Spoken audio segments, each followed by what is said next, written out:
Hoy tenemos la compañía del profesor Armando López Upegui. Profe, muchas gracias por estar aquí. Con mucho gusto. Muy complacido de estar con ustedes, de acompañarlos. Profe, él nos va acá a hablar sobre la Carta Política de Colombia, la Constitución Política de Colombia.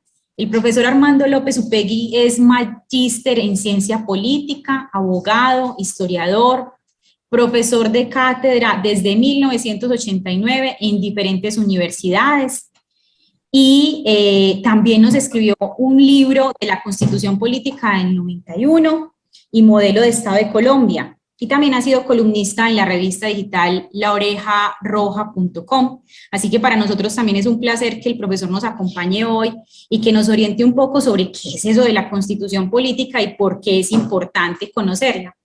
Profe, entonces le cedo la palabra, no se diga más y que usted nos acompañe ya de una vez ilustrándonos con todo su conocimiento. Muchas gracias, Marisol. Muy buenos días para todos y todas las personas que se encuentran presentes. Me complace mucho poder compartir con ustedes estas inquietudes y sobre todo tratar de dar la respuesta a una pregunta que parecería obvia para las personas jóvenes. ¿Por qué es importante conocer la Constitución? Porque es que la Constitución política en Colombia no ha sido tradicionalmente un texto muy conocido. De hecho, las constituciones, uno va a un juzgado y difícilmente en el juzgado tienen la Constitución.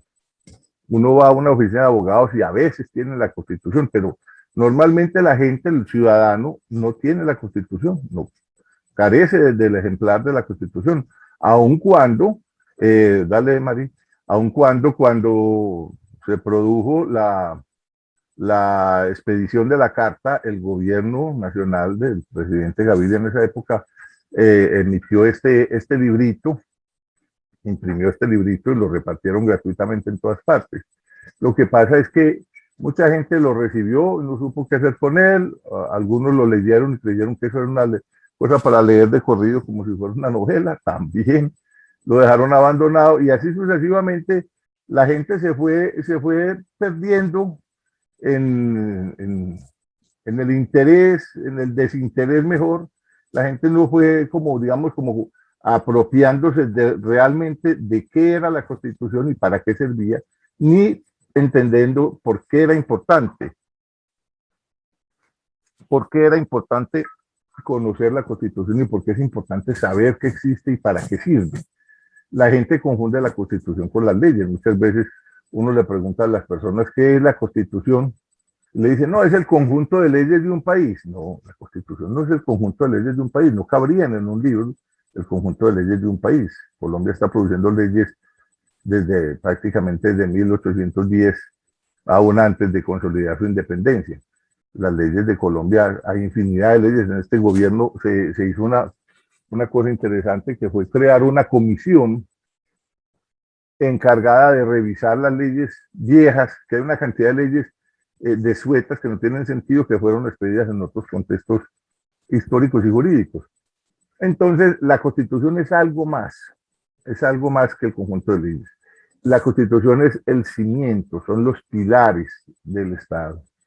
Y eso es muy importante porque es en la Constitución donde se encuentra plasmado o configurado el modelo de Estado.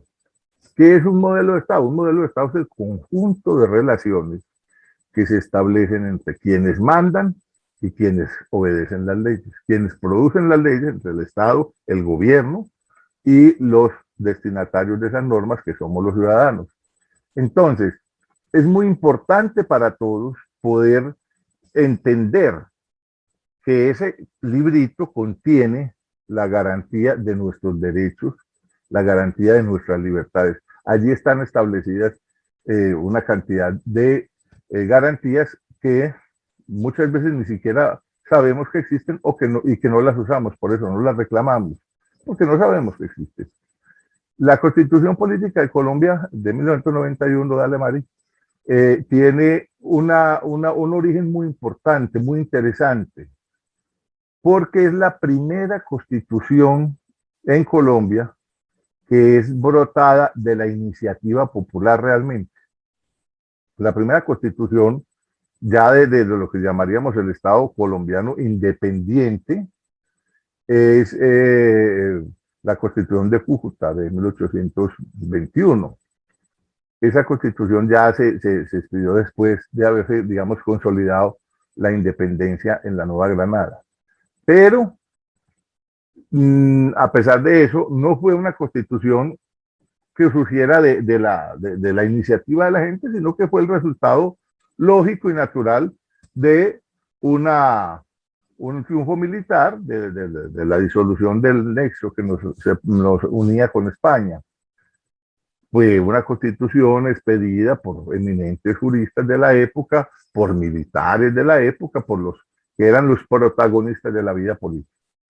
Y así sucesivamente en Colombia tuvimos una cantidad de constituciones, las dos constituciones de 1830, una de ellas que no rigió, la del 31, que fue la primera constitución de Nueva Granada ya sola, independiente de Ecuador y Venezuela, y luego las distintas constituciones que se sucedieron en una especie de ir y venir entre guerra y constitución, como dice el tratadista Hernando Valencia Villa en su texto de Cartas de Batalla. Las constituciones servían para ponerle fin a una guerra, pero sentaban las bases y los fundamentos para una nueva guerra.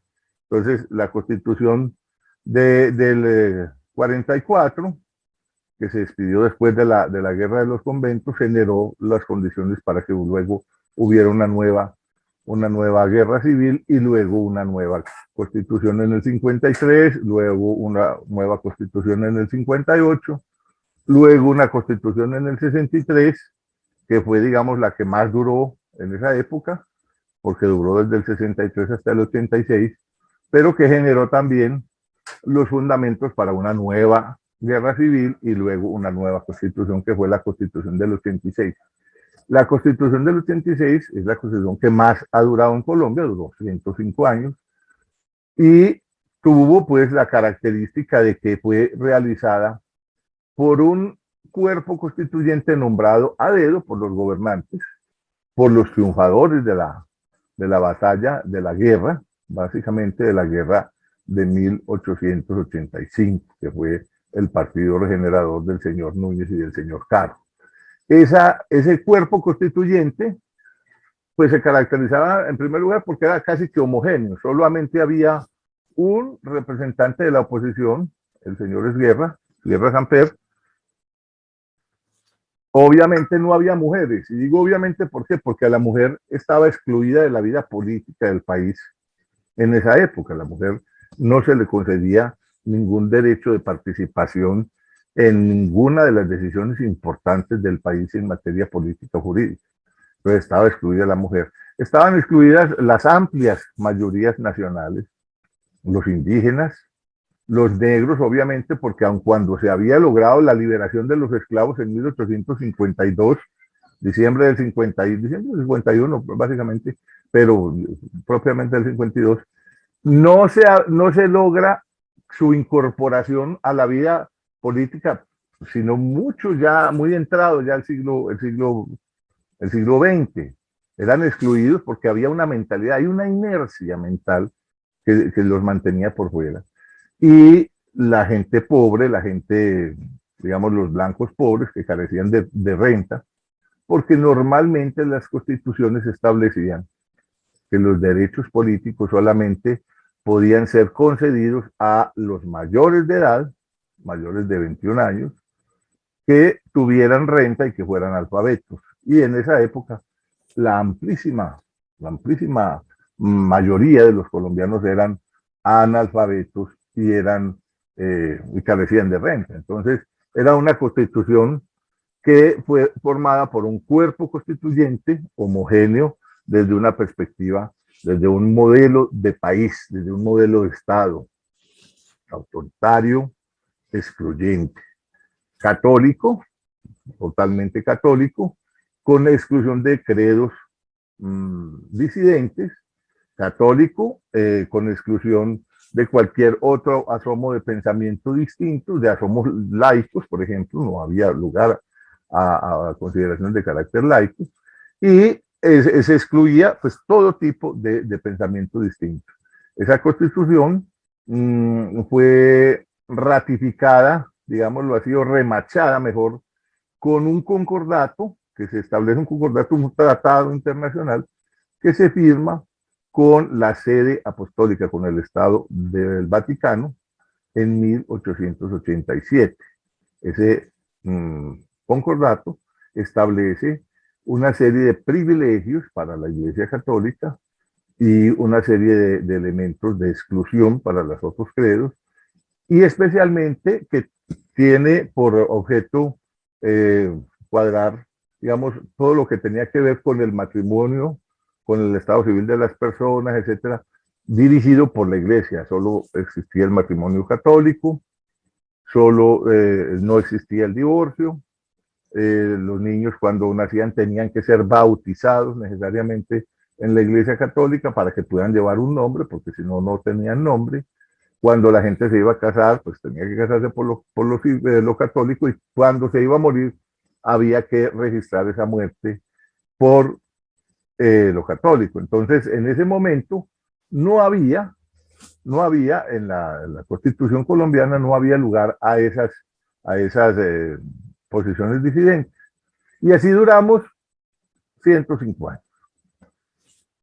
La Constitución del 86 sufrió grandes reformas, importantes reformas, sobre todo en 1910, cuando se establece, en primer lugar, la eliminación de la pena de muerte, que existía la pena de muerte desde el 86, desde antes del 86. En el 63 se había abolido, pero volvió en el 86, y antes de la Constitución del 63 también existía. En la Constitución del 86, la reforma que se adelantó en 1910, se elimina la pena de muerte, se reorganiza el Estado, se establece por primera vez, y esto es muy importante, la primacía de la Constitución. Se establece que la Constitución iba a estar por encima de la ley. Infortunadamente, esa garantía de la prevalencia de la Constitución no se desarrolló suficientemente bien, y siempre pues se tuvo vaivenes en esas materias.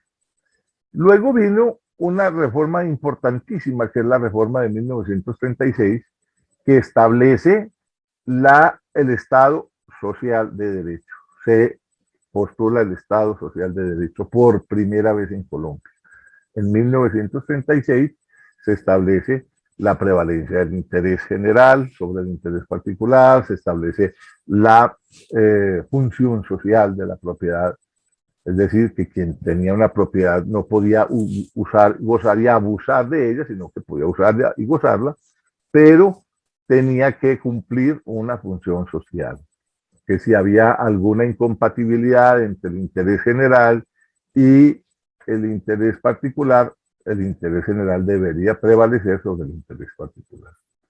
Y se establece también allí en la Constitución del 36, de la reforma, pues del 36, se establecen una serie de garantías de carácter laboral que no existían.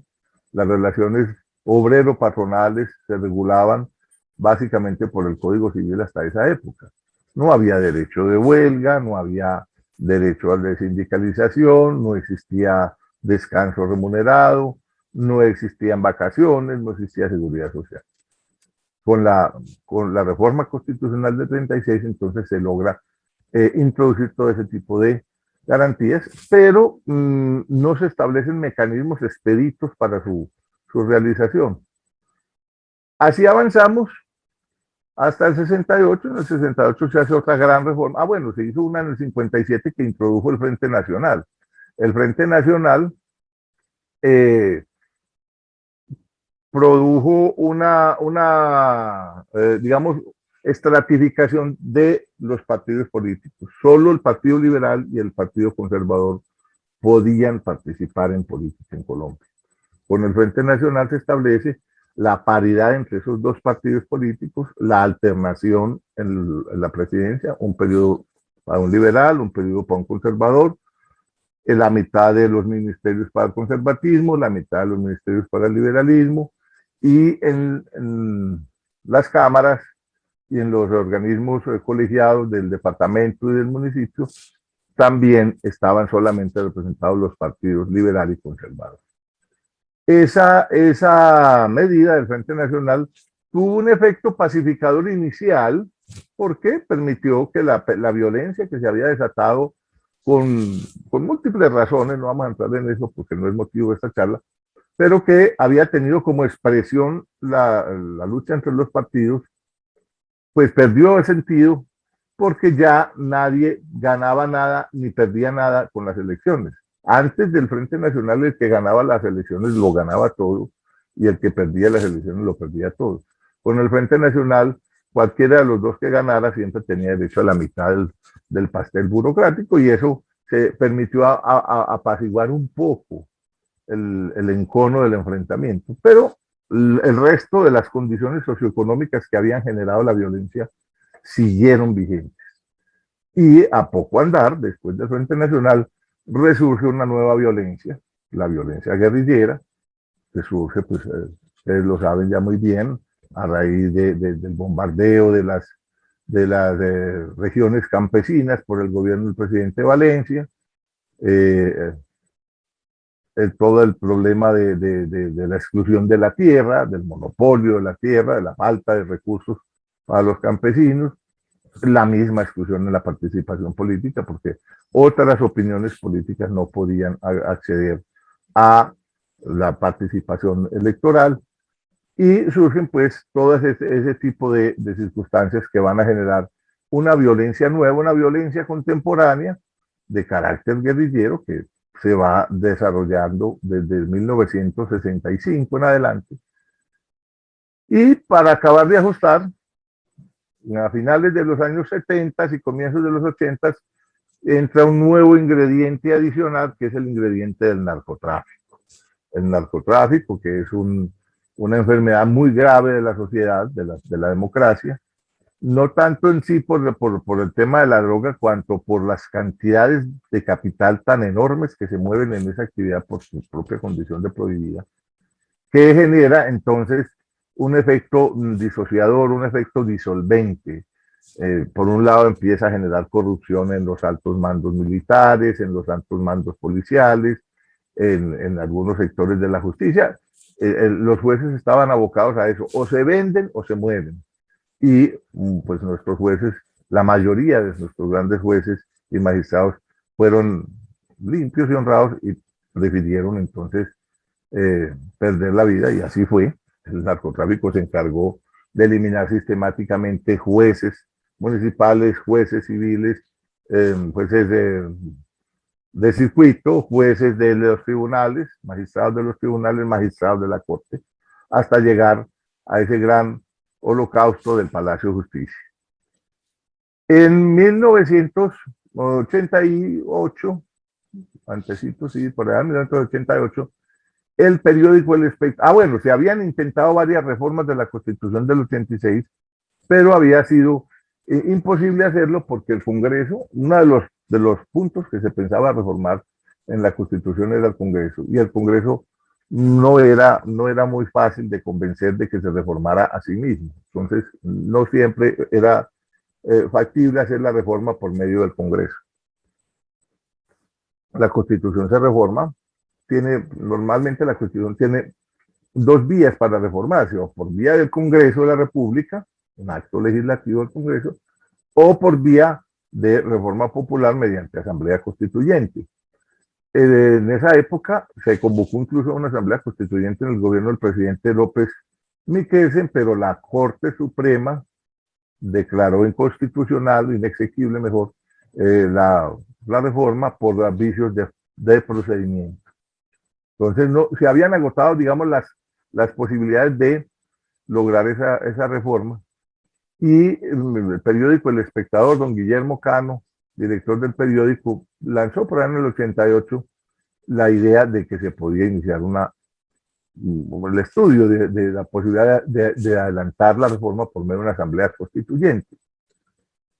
Los jóvenes le echaron mano a la propuesta porque Los jóvenes son los que siempre llevan la batuta en el progreso del país, son los que llevan la bandera de la renovación. Entonces, los jóvenes le echaron mano a esa propuesta. El presidente Barco también apoyó la propuesta, pero entonces ya fue bajo el presidente Gaviria, en el 91, cuando se vino a convocar esa asamblea constituyente. Pues fue todo un proceso, no quiero detenerme en eso porque pues para que no gastemos el tiempo en detalles, pero lo importante es entender que se convocó al pueblo. Ese es el sentido más importante de esta Constitución. Esa es la importancia. Dale, Mari, a la siguiente. Se convoca al pueblo. Es la juventud la que sale a reclamar el derecho a participar en las decisiones que los van a afectar. Entonces, los jóvenes abanderan esa propuesta, esa iniciativa, y se inicia una serie de mesas de estudio, de propuestas, etcétera, y se lleva a una convocatoria de la Asamblea Constituyente. Esa Asamblea Constituyente, dale Mari, va a tener una característica muy importante, y es que va a reunir personalidades de todos los sectores sociales, de los distintos partidos, porque ese fue un aspecto importante. Yo creo que ese es uno de los aciertos, que no se hizo una convocatoria por partidos, sino por movimientos sociales. Si se hubiera hecho por partidos, hubiéramos repetido la historia que se venía dando de cuerpos constituyentes más o menos homogéneos. Aquí no. Aquí fue un cuerpo constituyente heterogéneo, en el cual hubo representación de distintos partidos, pero también de distintos sectores sociales, de distintas capas poblacionales. Dale, Mari. Hubo por primera vez en la historia, hubo participación de la mujer, que eso fue, digamos, uno de los aspectos más interesantes de la constituyente. Hubo participación de los pueblos indígenas, dale Mari, hubo participación de los sectores organizados de sindicatos, hubo sindicalistas, hubo reinsertados, porque ya cuando la Constitución, la Asamblea Constituyente se convoca, ya había habido un proceso de paz con el M-19 y con otros movimientos políticos que se reinsertaron y pudieron participar. Entonces, la Constituyente recogió una serie de posiciones, de ideas, de propuestas.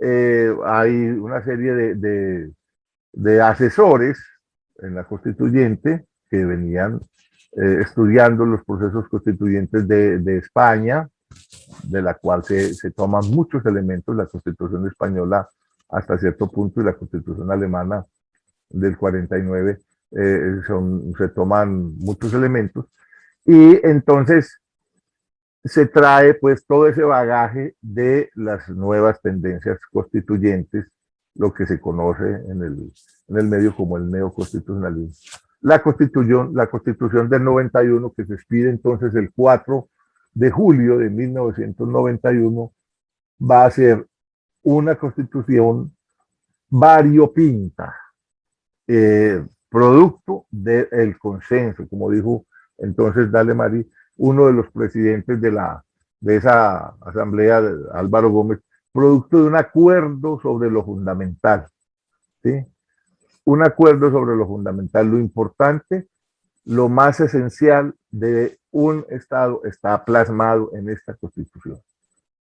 Lo criticaron que porque era muy larga, que porque era muy específica, que tenía mucho casuismo, y obviamente pues es natural que un esfuerzo constituyente como este no era tan fácil y no se podía esperar pues una obra perfecta, pero es una constitución que genera muchas expectativas. Dale, Mari. En ella pues tienen asiento, ya les digo, Álvaro Gómez Hurtado, que era, digamos, el más connotado representante de las ideas conservadoras. Él era el paladín, digámoslo así, de toda esa tradición, de todo ese bagaje conservador que venía desde la época pues anterior, hijo de Laureano Gómez y uno de los connotados dirigentes de los sectores de derecha. Estaba Horacio Serpa Uribe, que era el dirigente liberal socialdemócrata de la época, pues más o menos conocido como dirigente de la izquierda liberal, centro izquierda liberal, y estaba Antonio Navarro Wolf como exponente de los grupos reinsertados, los grupos que habían optado por la paz y que habían depuesto las armas y que traía aparentemente de la izquierda una serie de propuestas para esa constitución. Y estaba el presidente César Gaviria, cuyo proyecto pues fue, digamos, la base de conversación. No se aprobó todo el proyecto del gobierno, pero sí fue, digamos, la base alrededor de la cual giró toda esa discusión. El presidente César Gaviria, que era, o que ha sido pues el representante de lo que se conoce como la nueva derecha, la derecha liberal, neoliberal, en el país. Entonces, esa composición variopinta produjo un texto constitucional, dale Mari, un texto constitucional muy diverso, un texto constitucional que logró superar, por ejemplo, el problema de lo que llamaron en esa época la presencia de Dios en el Estado, porque todas las constituciones, excepción de la Constitución del 63, habían arrancado dándole a Dios como fuente suprema de toda autoridad el poder de constituir el Estado. La constituyente del 91 tuvo múltiples discusiones sobre ese punto, pero entonces se logró un acuerdo en el cual la Constitución llegó a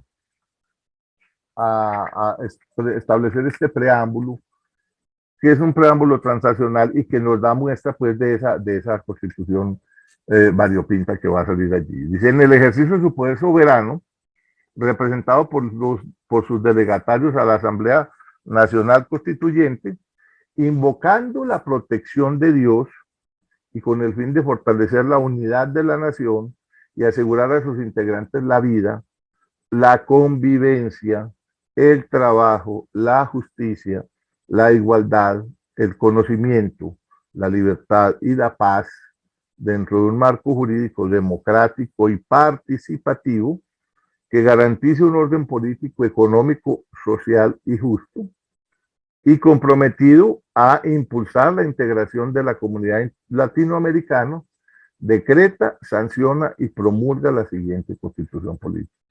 O sea, este es como su nombre lo dice, un preámbulo para antes de empezar a caminar. Lo que se está anunciando allí es la intención clara de producir un texto constitucional que abarque todas esas aspiraciones, que abarque todos esos deseos de paz, de convivencia, de trabajo, de unidad de la nación colombiana. Muy importante esa aclaración para que no se, digamos, no se pusiera en duda el contenido ni la orientación propiamente general y universalizante de la Constitución.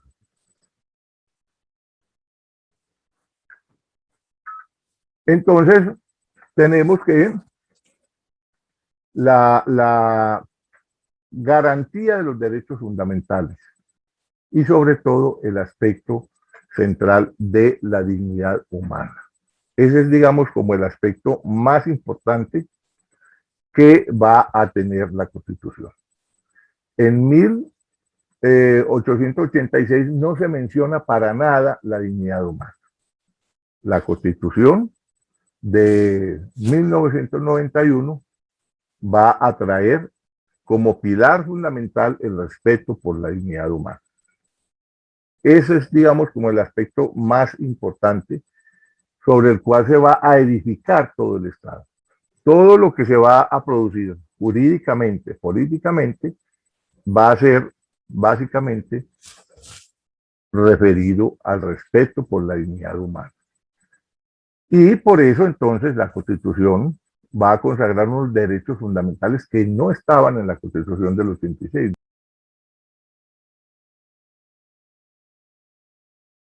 Ahí tenemos la representación indígena. Ese fue el momento de la firma. Sigamos allí.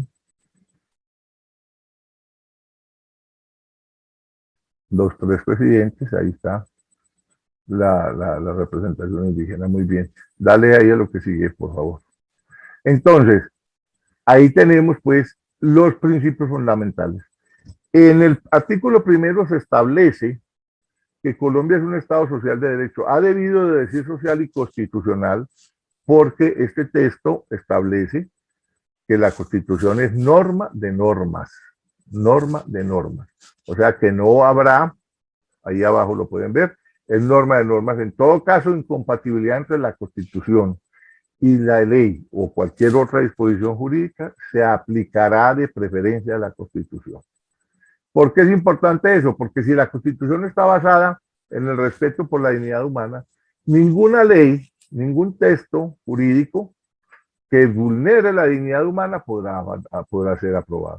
Ayer nada más la Corte Constitucional declaró inexequible, un constitucional mejor, la ley que aplicaba la cadena perpetua, la reforma que aplicaba la cadena perpetua, porque es una medida, es una norma que está proscrita dentro de la Constitución, donde se establece que no habrá lugar a penas crueles, inhumanas o degradantes. La pena de cadena perpetua es una pena inhumana que vulnera la dignidad humana, como lo es también la pena de muerte, que también está abolida por el artículo 11 de la Constitución. Entonces, fíjense que el sentido humanista, el sentido libertario de esta Constitución está claramente establecido desde ahí.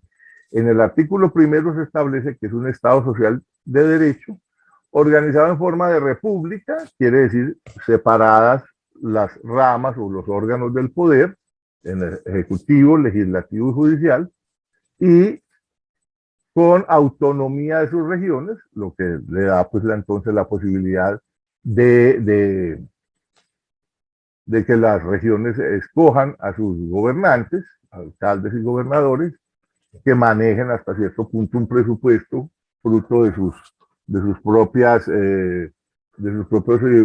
fuentes de tributación, etc.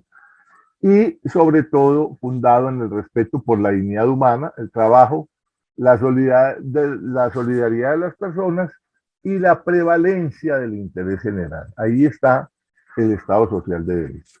Entonces, se establece claramente unos derechos y garantías, derechos fundamentales. Repito, la Constitución del 86 no los traía. Para ustedes, la mayoría de ustedes que son jóvenes, el que se hayan garantizado los derechos fundamentales no es ninguna novedad, porque ustedes nacieron bajo la Constitución del 91. Pero nosotros que nacimos bajo el 86, que nos tocó vivir en el estado de sitio, cuando se vulneraba abiertamente los derechos fundamentales, cuando se detenía arbitrariamente, cuando se torturaba a la gente, etc. El hecho de que se hayan consagrado en la Constitución derechos fundamentales es muy importante. Además, se establecen derechos económicos, sociales y culturales, todo el tema del derecho laboral, todo el tema de la posibilidad de la propiedad colectiva. Lo que pasa es que no se ha desarrollado todavía la Constitución. La Constitución requiere que se expida leyes, el Congreso expida leyes que la desarrollen.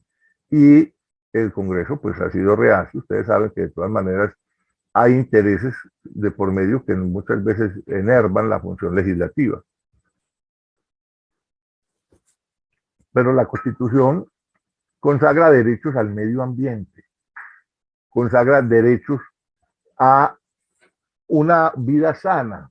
Y lo más importante es que se establece el bloque de constitucionalidad, que significa que las normas que son de derecho internacional, los tratados internacionales firmados por Colombia, dale Marí, eh,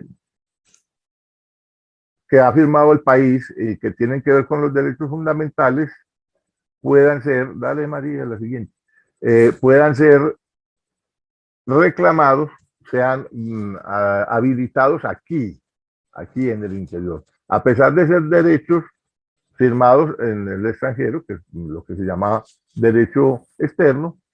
Con el bloque de constitucionalidad, esos derechos firmados en el extranjero, en tratados internacionales aprobados por el Congreso, hacen parte de la legislación colombiana y tienen rango constitucional. Ese es, digamos, el aspecto más importante de lo que se llama el bloque de constitucionalidad. Dale ahí para que continuemos. Y entonces se establecen unos aspectos fundamentales que es, digamos, la esencia de la diferencia entre la Constitución del 91 y la Constitución del 86. Ya dijimos que se establece el respeto por la dignidad humana como pilar fundamental del Estado. Se establece la primacía de la Constitución, o sea, que ninguna norma puede, por importante que sea, vulnerar la Constitución. Los derechos fundamentales se positivizan y se crea el bloque de constitucionalidad, lo acabamos de decir, dale, Mari. Pero entonces es muy importante que entendamos esto, aparece un nuevo papel para el juez. Ya el juez no va a ser simplemente la boca de la ley, como lo era hace muchos años, pues siempre en la tradición jurídica occidental, el juez era simplemente como dicen ahora, un operador jurídico. Era un operario, un obrero que usaba las herramientas legales y constitucionales. No. Ahora el juez, en la Constitución del 91, va a tener una participación fundamental, porque se le va a entregar al juez el control constitucional, tanto difuso como el concentrado. El juez constitucional difuso es el juez de control de garantías, por ejemplo, el juez que controla cuando una persona la detienen, que su captura haya sido conforme con la ley, que haya motivos realmente establecidos en la ley por los cuales detenerlo, que garantiza que no se le vaya a dar maltrato, etc. Existen los jueces de tutela, que son jueces también constitucionales que hacen un control constitucional difuso. El juez de tutela establece, entonces, cuando se han vulnerado los derechos fundamentales de la persona y obra de manera expedita. Tiene 10 días hábiles para ordenar la restitución del derecho fundamental vulnerado. Y existe entonces el control constitucional concentrado, que es el de la Corte Constitucional, dice el artículo 241 de la Carta, que a la Corte Constitucional se le confía la guarda de la integridad de la Constitución. Ese es un aspecto central, porque entonces tenemos un juez que va a estar pendiente de eso. Dale, Mario. Pero hay otros aspectos que son fundamentales. Se crean mecanismos expeditos de reclamación que no se, como decíamos ahora, en la reforma del 36 se establece los derechos sociales, pero no había medios para reclamarlos. La gente no tenía forma de reclamar que se aplicaran esas garantías de manera rápida, y muchas veces se morían los trabajadores esperando que una demanda laboral prosperara. Ahora, con la acción de tutela, los derechos fundamentales relativos al trabajo, relativos a la salud, relativos a la educación, relativos a múltiples aspectos, a la honra, buen nombre, tienen que ser garantizados de manera rápida. Existen también acciones de cumplimiento, consagradas en el artículo 87 de la Constitución, que prevén la posibilidad de que el ciudadano pueda obligar a la administración a aplicar una norma que se dictó y que no se ha aplicado, cuando se dictan normas en beneficio público y se dejan ahí. La norma está, pero nadie la aplica. El ciudadano puede recurrir al juez mediante la acción de cumplimiento para lograr su garantía. Lo mismo las acciones de grupo y las acciones populares, que tienen por objeto proteger los intereses económicos, sociales y ambientales de las regiones. Ustedes ven cómo las distintas comunidades han reclamado sus derechos, por ejemplo, frente a la minería contaminadora, etc. Dale, Mari. Existen entonces unas diferencias fundamentales. Por otro lado, la Constitución del 91 logra una consagración de la libertad que no existía ni siquiera en la Constitución del 63. La Constitución de 1863 es una constitución muy liberal que establecía amplias libertades, pero era una libertad sin ninguna clase de regulación, pero al mismo tiempo era una libertad que permitía la vulneración de derechos ajenos. Con la consagración de la libertad en la Constitución del 91 se establece, por ejemplo, el libre desarrollo de la personalidad, el artículo 16, que establece que todas las personas, cuando dice todas las personas no está haciendo distinción de ninguna clase, tienen derecho al libre desarrollo de la personalidad sin más limitación que el orden jurídico y los derechos de los demás. O sea, yo puedo desarrollar mi libertad, puedo desarrollar mi personalidad, puedo elaborar un proyecto de vida sin vulnerar el derecho ajeno, pero sin limitaciones por parte del Estado. El Estado no tiene por qué introducirse o inmiscuirse mejor en el proyecto de vida que yo haya formulado. No tiene el Estado por qué venir a decirme a mí cómo debo conducirme, qué es lo mejor. El Estado paternalista, el Estado eudemonológico que llamaba Aristóteles, un Estado autoritario, patriarcal, se mete en la vida de la gente a decirle cuál es la mejor forma de vivir, que era lo que hacía el 86. En la Constitución del 91, el Estado deja que el individuo elabore su propio proyecto de vida, siempre y cuando no vulnere derechos ajenos, obviamente. La libertad de conciencia, un aspecto fundamental. Nadie puede ser molestado por su conciencia, por sus creencias, por sus convicciones morales. La moral se imponía en la Constitución del 86, la moral cristiana. La moral cristiana, dijo la Corte Constitucional, hay que entenderla como un factor de cultura, de nacionalidad, pero no como una cortapisa para establecer la única moral.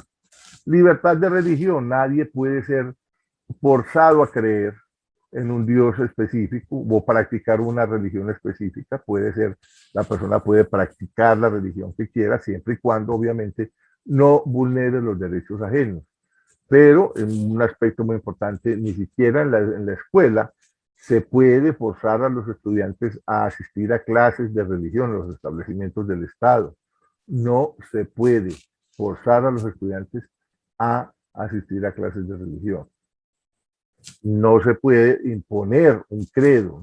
Antiguamente, en el 86, se partía de un presupuesto más bien arbitrario, de que la mayoría de la gente era católica, y decía el concordato, la mayoría de la población colombiana es católica y por tanto el Estado, la religión católica es la religión del Estado, y se obligaba a los estudiantes a estudiar religión, se obligaba a los estudiantes a ir a misa, se obligaba a los estudiantes a abrazar un credo específico religioso. Y finalmente el tema de la libertad personal, consagrado en el artículo 28, que dice que toda persona es libre, que nadie puede ser molestado ni en su persona, ni puede ser detenido, ni su domicilio registrado, sino en virtud de mandamiento judicial vigente por razones establecidas en la ley. O sea, cuando usted ha cometido un comportamiento, ha observado un comportamiento que sea contrario a la ley, pues aténgase a las consecuencias. Pero si usted no ha cometido ningún comportamiento contrario a la ley, no tienen por qué detenerlo, ni tienen por qué registrar su domicilio, ni su correspondencia interceptada, ni puede ser molestado por la autoridad. Aspecto fundamental de la consagración de la libertad. Listo, Mari, dale. Entonces, concluimos pues que la Constitución del 91 es un texto constitucional muy amplio que nos da una amplísima posibilidad de construir nuestra vida, de reclamar nuestros derechos, el derecho al trabajo, el derecho a la salud, el derecho a la educación, el derecho a la vivienda digna, el derecho a no ser molestado por las autoridades, el derecho a crear nuestro propio proyecto de vida. La Constitución del 91 amplía entonces todas esas perspectivas como no se había visto en las anteriores constituciones políticas. Yo voy a parar ahí para que entonces procedamos a hacer una sesioncita de preguntas y respuestas. Perfecto, profe. Bueno, por acá, entonces en este momento estamos recibiendo preguntas. Ya tenemos por acá una primera pregunta y es, ¿cuáles son los retos que tiene esta Constitución pese a sus 30 años? Muy importante, excelente pregunta. Yo me imagino la cara de la Constitución un poco parecida a la cara de la Luna. No sé si ustedes han visto las fotografías de la Luna. La Luna está llena de crátercitos, de huequitos. Así está la Constitución del 91. Ha sido objeto de una cantidad de reformas, algunas muy sustanciales y que han servido para mejorarla, pero hay otras reformas que han pretendido desvirtuar su contenido. Por ejemplo, la reforma que permitió la reelección presidencial fue una reforma que vulneró durante el tiempo en que estuvo vigente la estructura del Estado que se había concebido de una manera específica para balancear el poder. Los retos que tiene la Constitución, el principal reto que tiene la Constitución es lograr que se le desarrolle.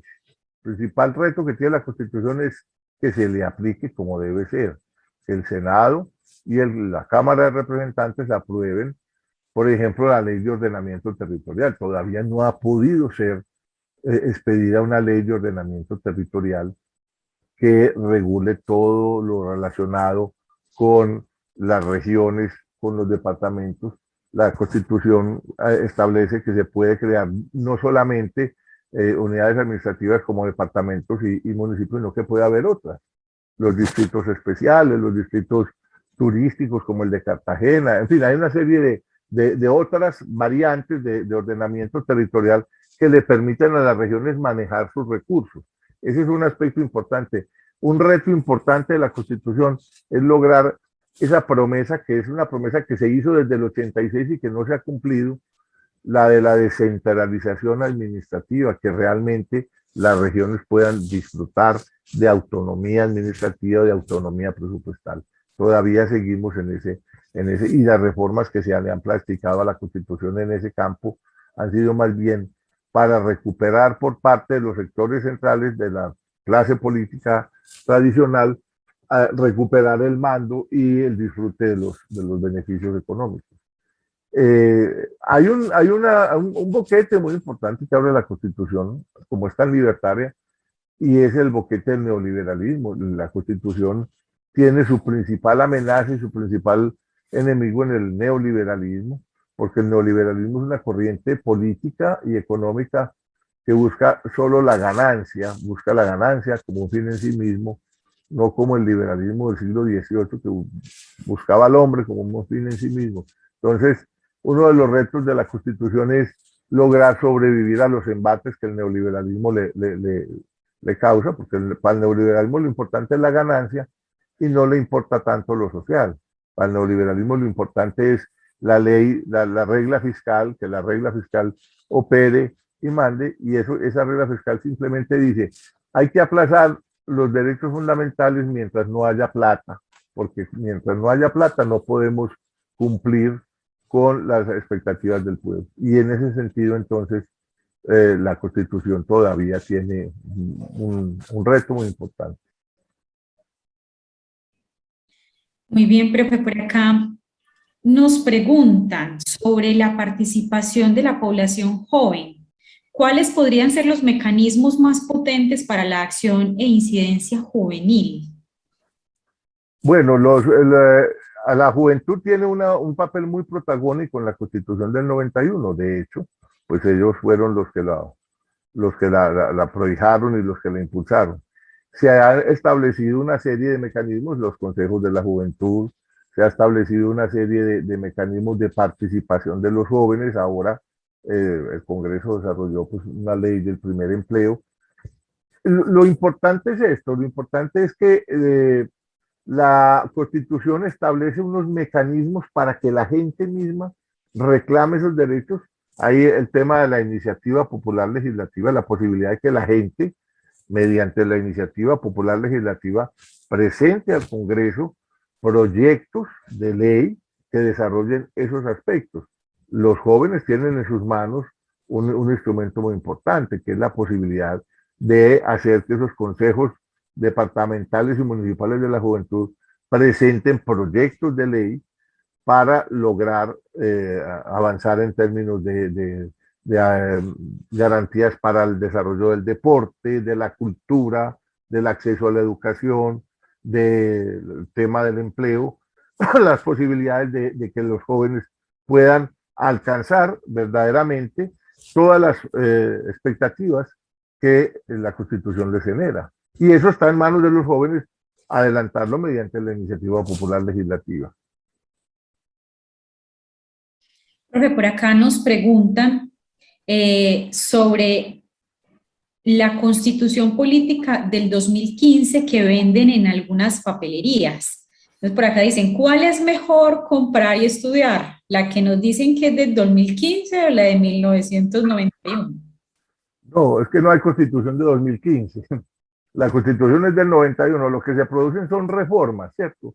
Se van agregando reformas. Yo tengo una, pero el problema, esta, por ejemplo, es una Constitución que es gruesita porque tiene comentarios. La edición es la Constitución del 91, pero la edición ya está más bien viejona, 34ª edición, imagínense ustedes. Esta edición es ¿de cuándo? No dice aquí. No dice aquí, a ver cuándo se terminó de imprimir, en el colofón debe decir. Sí, esta edición es de 2016. Obviamente, entre más nueva la versión, es mejor porque trae las nuevas reformas, ¿cierto? Como se van introduciendo cambios y modificaciones, entre más nueva la edición mejor. Pero la Constitución es una sola, del 91, con las reformas que se le han aplicado, tiene más de 40 reformas. Muy bien, profe. Por acá nos preguntan, ¿qué piensa usted? ¿Será un error el hecho de que sigan nombrando a Dios en las instituciones y en la propia Constitución cuando nos denominamos un país laico? Más que lo nombren, el problema no es que lo nombren, el problema es que se siga, digamos, teniendo la inercia del 86, lo que yo llamo la inercia del 86. Está bien que se le nombre como dice allí, invocando la protección de Dios, eso está bien.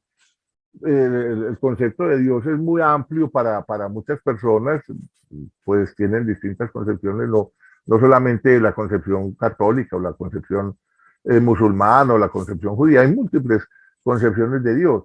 El problema no es que se le haya nombrado invocando su protección, sino que en los cargos, en las oficinas públicas todavía se tenga imágenes religiosas, que todavía los prelados tengan el asiento en los puestos del Congreso para la posesión de los presidentes, que los presidentes y los gobernadores y los alcaldes todavía hagan ceremonias religiosas de carácter oficial, porque eso es contrario al Estado laico.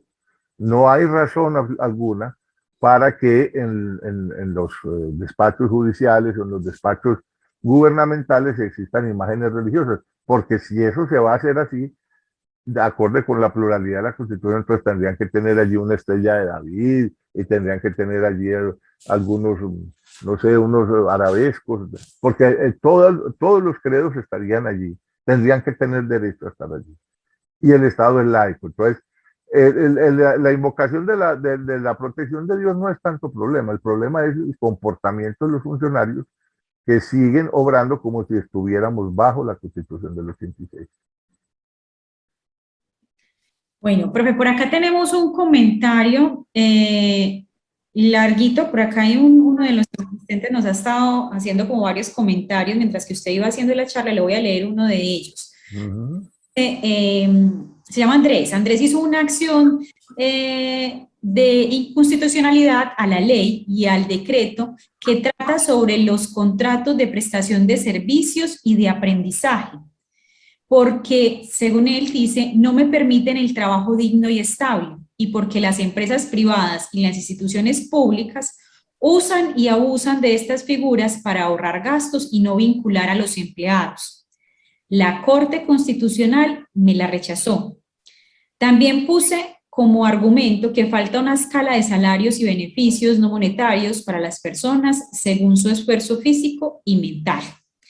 Él acá nos hace una pregunta y es si de pronto hay alguien en la universidad o algún experto en derecho constitucional que él pueda contactar y que de pronto usted pueda recomendar.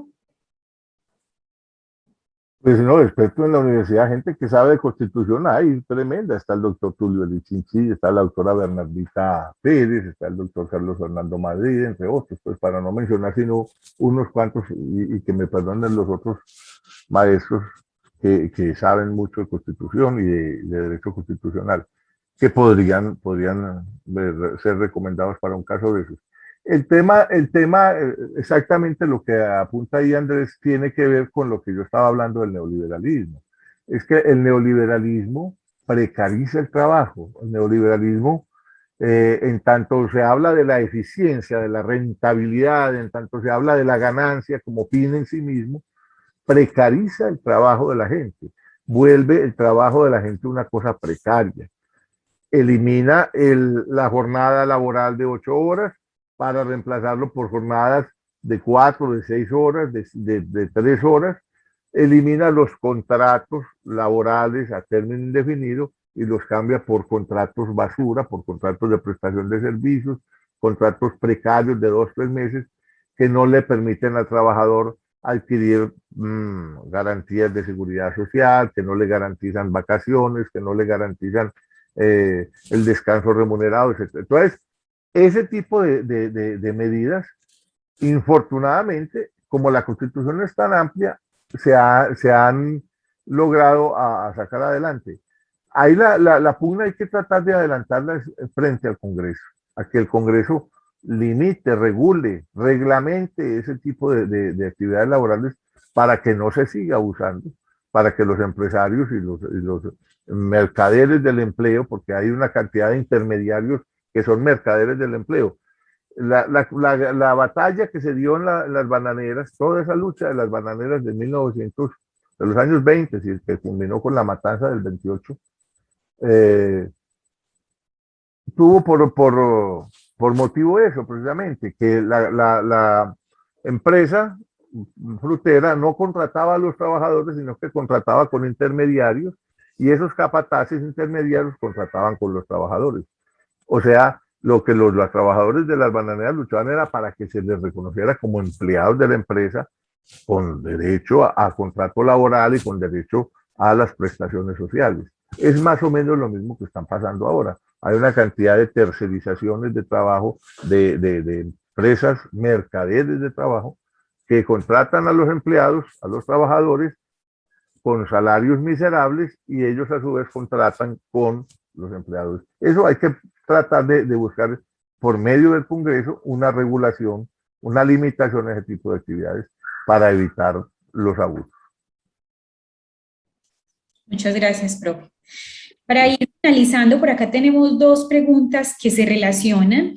Una es, ¿cómo los docentes podemos evitar legalmente que una institución nos obligue a dictar clases de religión? Y la otra, que es por ahí por el mismo lado, en caso de un colegio o institución privada, por ejemplo, manejada por sacerdotes, ¿tiene alguna aplicación o regulación esto que usted nos estaba diciendo, de pluralismo y lo que somos un país laico? Sí, bueno, está claramente establecido en el artículo 92, denme un instante, lo abro aquí en mi constitución.